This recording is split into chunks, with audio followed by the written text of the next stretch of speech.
Welcome to Black Angus Reviews. I love AC/DC, and have always tried to use my channel to show that, hence, Black Angus.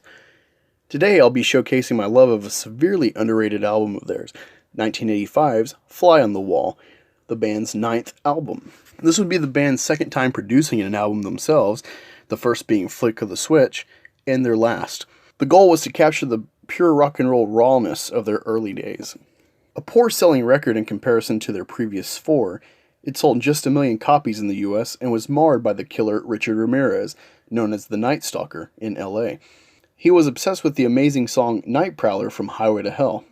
This was in conjunction with the court investigations of culpability by Ozzy Osbourne and Judas Priest following a string of suicides by some of their fans, with subliminal messaging being a question of concern.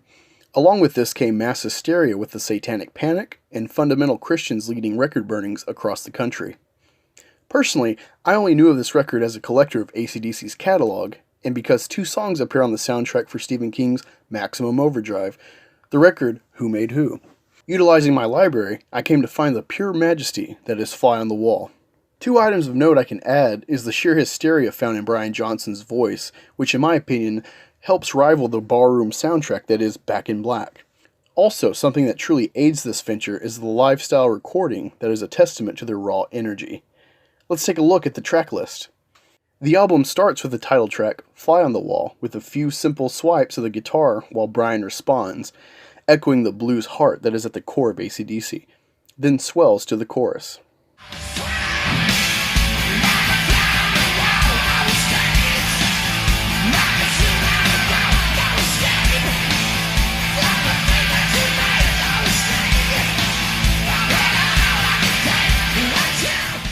Next, we cut to a razor-sharp Shake Your Foundations that showcases anthem pub rock at its finest, with Brian nearly bursting his lungs come the last chorus.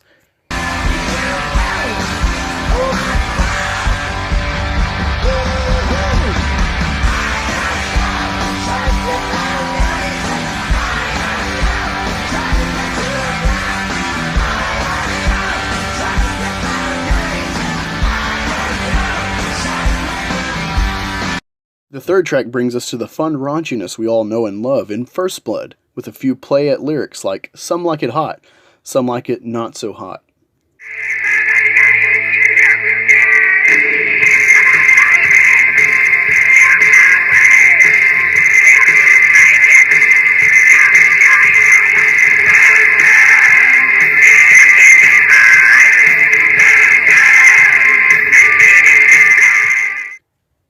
Danger, the first of 3 releases from Fly, a bit of a misstep in my opinion, slows the pace for the listener for just a bit with a calm strut.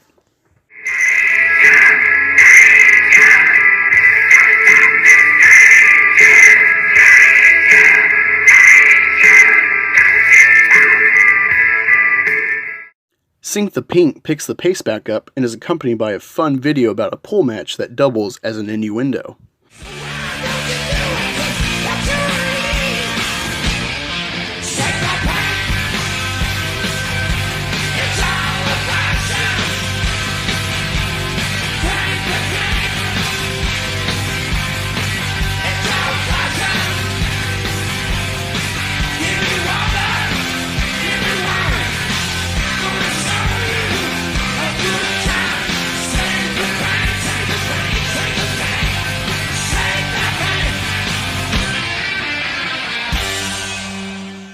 Track 6, Playing with Girls, was a very welcome surprise, a hidden gem that should get more playtime, as it has an Old West feel that can easily pair with the Clint Eastwood highlight reel.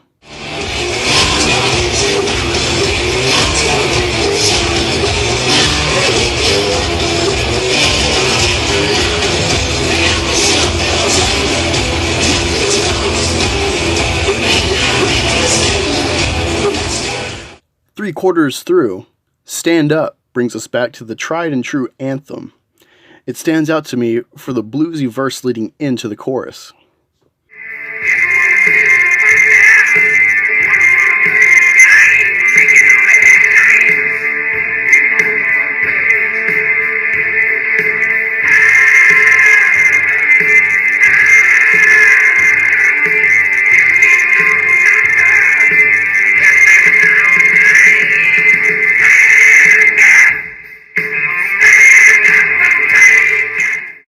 High Water is probably the weakest on the album, and for any fan, it can recall to mind the fingerpick style found in Stiff Upper Lip.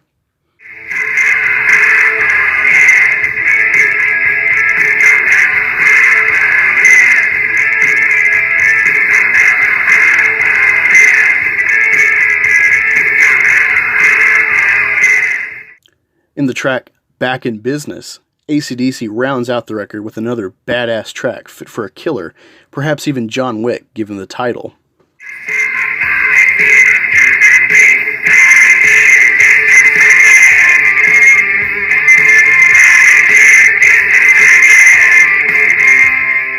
Lastly, we find the oddly paced, yet more than welcome, Sin for the Man.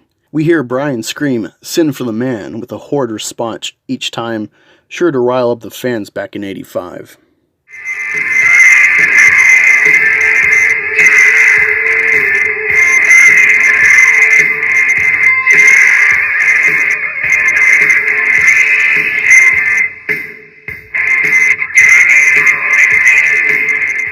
Thank you for joining me in this new endeavor. I hope you've enjoyed. Please let me know which AC/DC album you'd like me to cover next. Be sure to like and subscribe, and check out the Friends of Black Angus listed below. Until next time, I'm Black Angus. Have a great night.